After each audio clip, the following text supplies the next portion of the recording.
कहानी की शुरुआत होती है एक खूबसूरत सी आइलैंड से। नाम था सोनालैंड।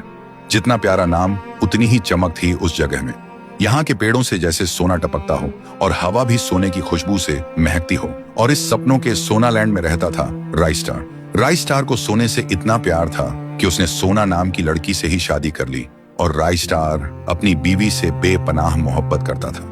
दोनों राजा और रानी जैसे जी रहे थे। सोना उसकी जिंदगी थी और सोनालैंड उसकी मोहब्बत का जहान।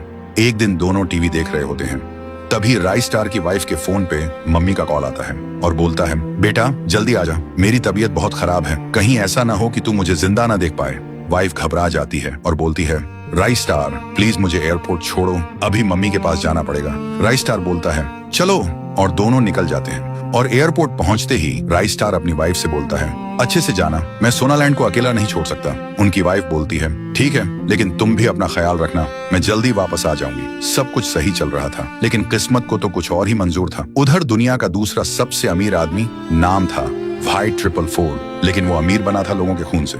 एक दरिंदा जो अमीरों को लूटता, जमीन छीन लेता और उनके सपनों को राख बना देता। और अब उसका अगला निशाना था सोनालैंड का सोना। तभी उसका एक आदमी आके बोलता है, बॉस, राइस्टार आइलैंड पे नहीं है। व्हाइट 444 के चेहरे पे शैतानी स्माइल आती है। तब तो ये सोनालैंड अब मेरा बनेगा।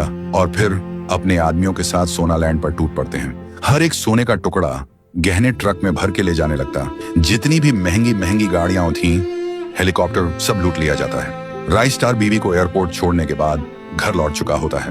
उसे भनक भी नहीं लगी थी कि सोनालैंड खाली लैंड हो चुका था।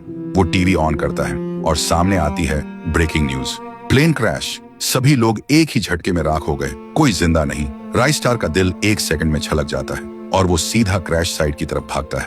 वो क्रैश साइट पे पहुंचता है, सब कुछ जला हुआ, सब कुछ खत्म, एक भी इंसान जिंदा नहीं था, सब राख बन चुका था। राइस्टार टूट जाता है, जोर जोर से चीख कर रोता है, जैसे उसकी दुनिया उसी राख के साथ जल गई हो। फिर थका हारा, आंखों में आंसुओं का समुंदर लिए राइस्टार वापस लौटने लगता है। रास्ते में कुछ लोग प्लेन क्रैश की बातें कर रहे होते हैं। वो चुपचाप पीछे खड़ा होता है, लेकिन तभी एक आदमी कुछ ऐसा कह जाता है जो राइस्टार के होश उड़ा देता है। उसका दिल एक बार फिर से थम जाता है और आंखों के सामने अंधेरा छा जाता है। तो दोस्तों, आखिर ऐसी कौन सी बात थी जो राइस्टार की टूटी हुई दुनिया को और भी चूरा चूरा कर गई? दूसरा हिस्सा चाहिए तो कमेंट्स में आग लगा दो।